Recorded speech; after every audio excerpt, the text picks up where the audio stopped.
It's amazing how rapidly you get used to just cutting into something that used to be a sort of a grail. Les Paul. Hi. Okay. This is future me coming back to past me to say this is going to be a two-parter. The next episode will be up in a couple of days. This turned into a much bigger thing than I had originally thought. That's never happened to me before, ever. Has it? Anyway, look, okay, in this one, I'm going to be messing around with the finish and the crackle and all that sort of stuff. In the next episode, which is coming out in a couple of days, I'm going to address the hardware and maybe a little bit of light relicing, some fret work, and the guitar will come together. On with the show. Today I'm going to be taking a Scalpel blade and cutting into the finish of a Gibson Les Paul. I've come to the realization over the last 6 months or so that the guitars that I love are the older ones. The guitars that have soul, have character, are the ones that are slightly damaged, are used. Now, if you've got an issue with somebody relicing a guitar or aging a guitar, feel free to talk in the comments, but please don't be mean. Yeah, don't be mean. Burn it.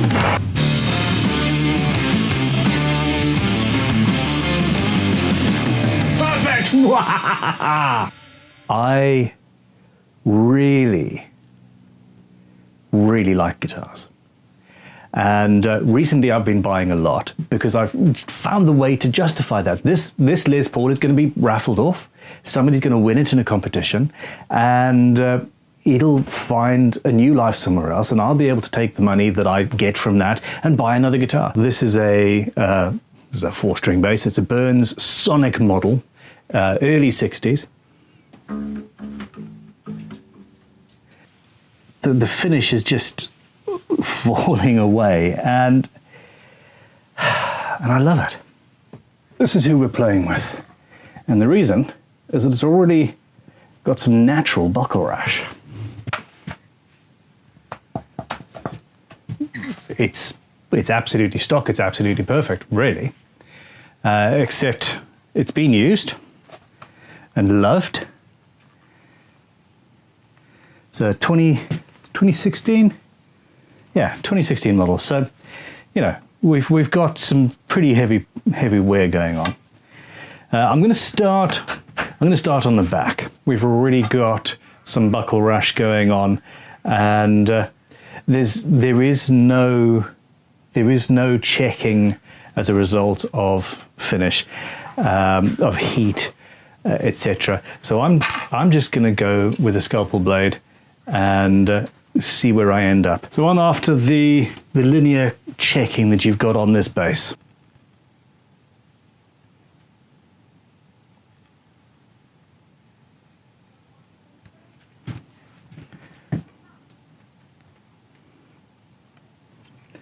So this is the thing that makes that open. It's a similar sort of feel. So this Nitro feels like it's got quite a few plasticizers in it.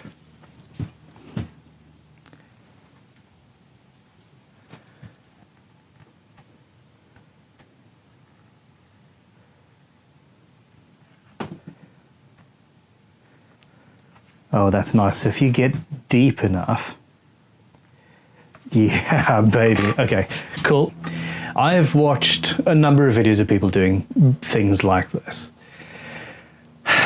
And I've just come to the conclusion that I can watch as much as I can spend weeks and weeks and weeks doing that, or I can just take a Scalpel blade to it and learn as I go.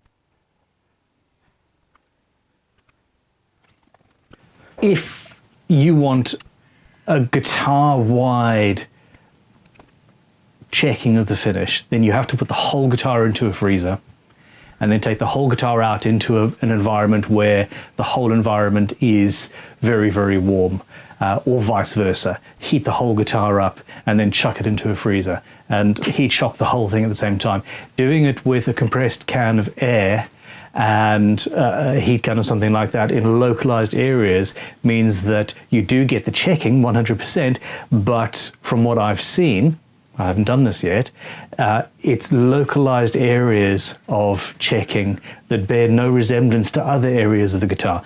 And with this Les Paul, in the end, the whole instrument is going to look like this has happened to the whole instrument, rather than just areas of different random things. So we got this buckle rash that was original to the instrument, but now that I'm creating all of these lines, the edges of the buckle rash don't really make sense. So what I need to do is pull some of that away. And now we've got some fresh wood that I'm going to have to darken up a little bit.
Yeah, the cracks do actually continue underneath the scratch plate of this bass. So I need to take the cavity covers off and do that.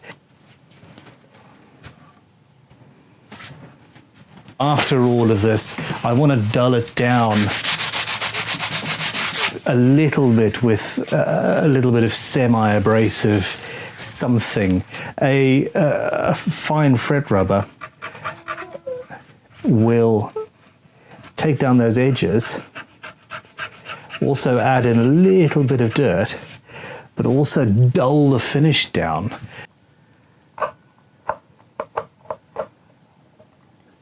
Yeah, no, I'm not gonna age under there. No point.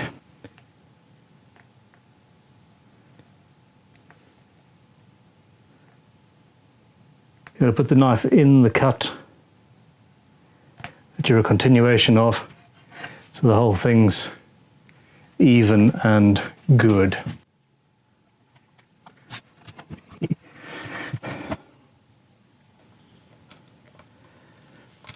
So something I've seen in the past is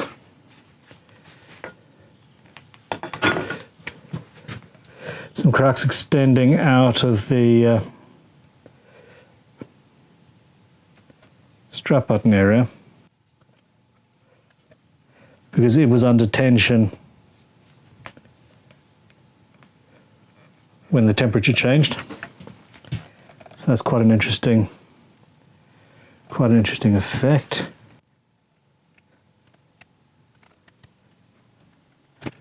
And I'm definitely going to have to age this hardware. Hi. Okay. This is future me coming back to past me to say this is going to be a two-parter. The next episode will be up in a couple of days. This turned into a much bigger thing than I had originally thought. That's never happened to me before, ever. It's amazing how rapidly you get used to just cutting into something that used to be a sort of a grail. You know, I never thought that I'd ever own a Les Paul. You know, I grew up with absolutely nothing, and yet here I am doing this to one. The edges want to be consistent with the crackles. So in other words, the story of this guitar is that it cracked, it checked, and then it's been played and aged, and bits and pieces of the lacquer have fallen off and cracked inside of those checks.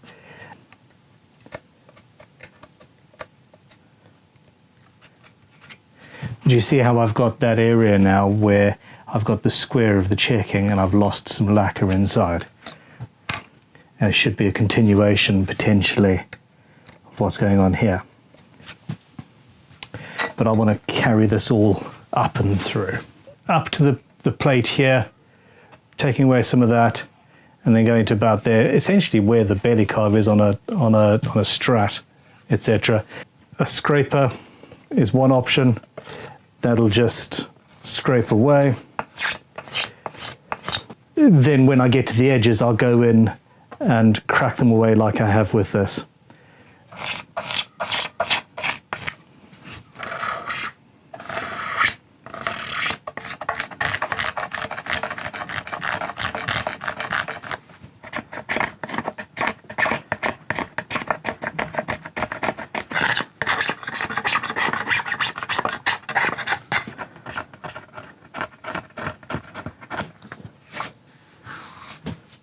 Well, I think that's a pretty good start, don't you?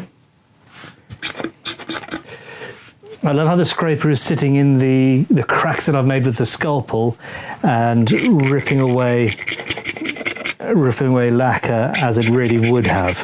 Whereas if I'd done the scraping first, then I'd just have I'd have the raw wood, but it would be in a relatively clean shape.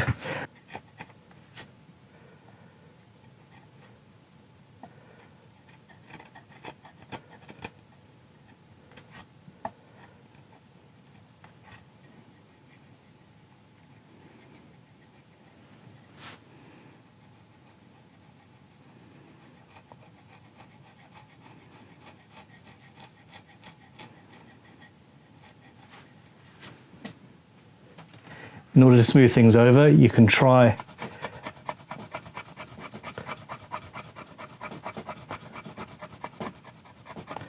a thread rubber, and that's adding some dirt and crud, but it's also an abrasive, so it's essentially like sandpaper. It's smoothing things out.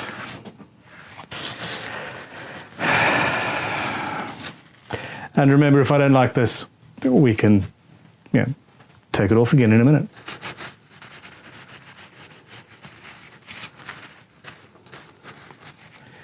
It's not far off.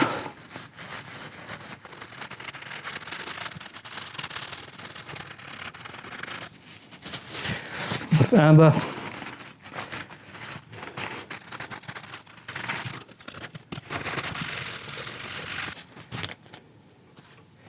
Got to get some dark into those bits there.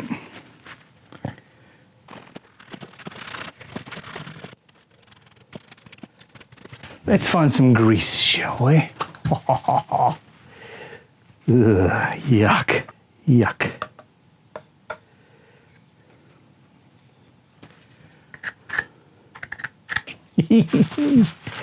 I'm really enjoying this.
So I'm going a little bit more gently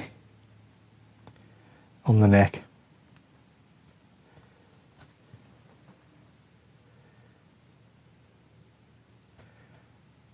he says, for a second, I'm seriously considering removing a chunk of finish.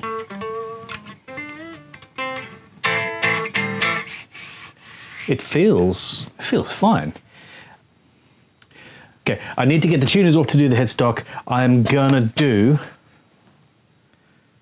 the front with the hardware in place, and we'll see what happens.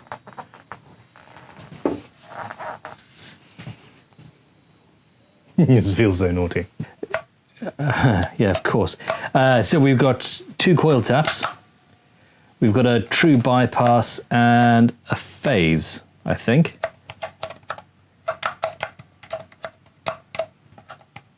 This should make a game out of that. Anyway, let's...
So where I'm at is I'm learning. I was a little bit heavy-handed with the Scalpel blades right at the beginning, and that's, I mean, it's pretty, but it's a little bit heavy-handed. And as I developed, we've ended up with the neck and the top being closer to what it would be with a slightly less overzealous luthier. I can't say S's anymore. Thank you for watching. I've decided at this stage that this is a video's worth, and I'm actually really happy with how this guitar is looking. I've been going through the Beauty of the Burst book, and if you don't have this book and if you're interested in 59s, 58 Les Pauls, then seriously, you need this book. And even the most well-used of guitars The tops seem to be relatively clean. I'm not planning on doing much more relicking on this. I'm very happy with what's happened with the finish. In the next episode, which is going to come out in a couple of days, I'm going to sort the hardware out, playing with acid and white vinegar and ferric chloride and bits and pieces like that. And I will be sorting out the frets, which have these big divots in them, setting the guitar up, putting it back together again. And there we go. Do not forget, this guitar could be yours if you're watching this in the week or so that it went live. If not, check out dailyguitarraffle.com. There'll be something interesting, I'm sure of it. Check out dorsetguitarmuseum.com too. See you soon. Goodbye.